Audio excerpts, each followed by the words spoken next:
સર્વે મુક્તોને હૈયાના હેતથી જય સ્વામિનારાયણ. ભલા ભક્તો, આજ આપણી વાતનું નામ છે માણસ જે ધારે તે કરી શકે.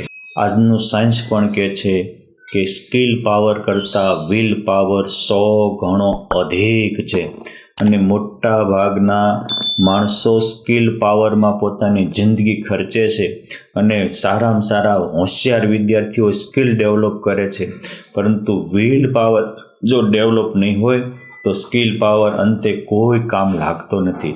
ભગવાન સ્વામિનારાયણ વચનામૃતમાં કહે છે કે કાળા માથાનો માનવી શું ન કરી શકે.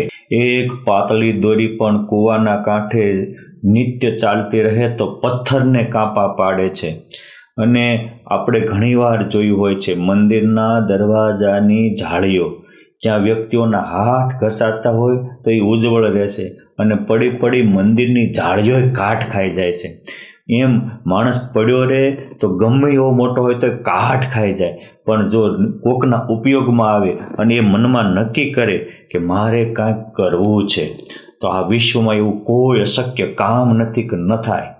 મનોબળ જો હોવો જોઈએ વ્યક્તિ, અને આપણા તમામ ગ્રંથો આપણું મનોબળ ડેવલપ કરવાનું શીખવાડે છે.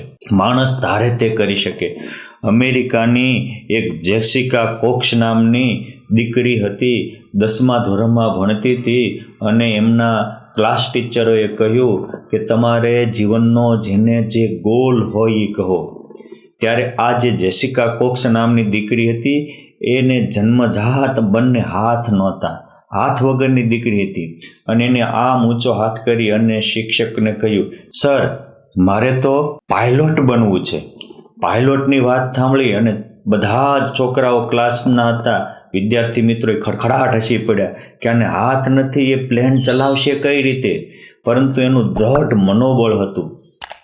એટલે શિક્ષકે એને પ્રોત્સાહન કર્યું, પ્રમોટ કરી અને કહ્યું, બેટા દીકરી જેસિકા, એક વસ્તુ તું યાદ રાખજે કે તારું જેટલું કામ આ લોકો હાથેથી કરે છે એ કામ તું પગેથી શીખી જા. અને એને પોતાના મનમાં નક્કી કર્યું કે હાથ નથી ભગવાને આપ્યા પણ પગ તો આપ્યા છે, અને એને પગથી સારો હોશિયાર વિદ્યાર્થી હાથથી ન ચલાવે એ રીતે કોમ્પ્યુટર ચલાવતા શીખી ગઈ, હાથથી ન ચલાવે એ રીતે મોબાઈલ ચલાવતા શીખી ગઈ, અને હાથથી માણસ સારા અક્ષર ન લખી શકે એનાથી મોતીના દાણા જેવા અક્ષર તો એ પગેથી લખતી. માણસ મનમાં એકવાર નક્કી કરે તો શું ન કરે.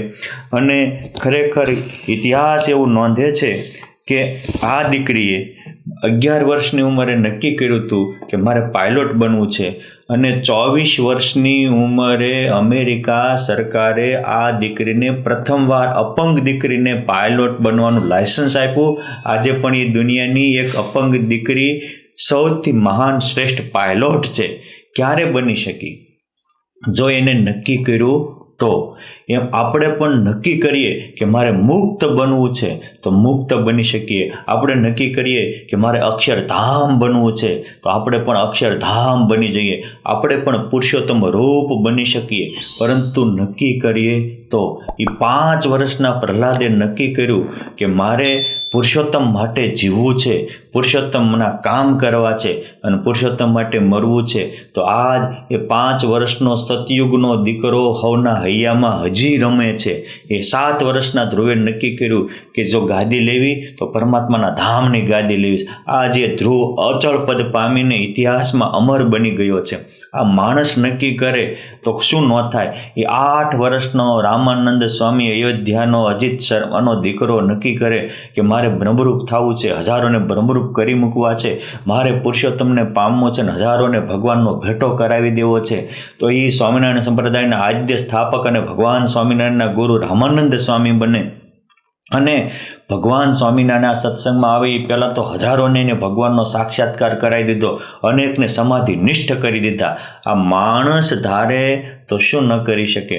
બસ આપણે દ્રઢ મનોબળિયા બની અને એકવાર નક્કી કરીએ કે મારે આ જન્મે છેલ્લો જન્મ કરી લેવો છે, હવે નવી માં કરવી નથી.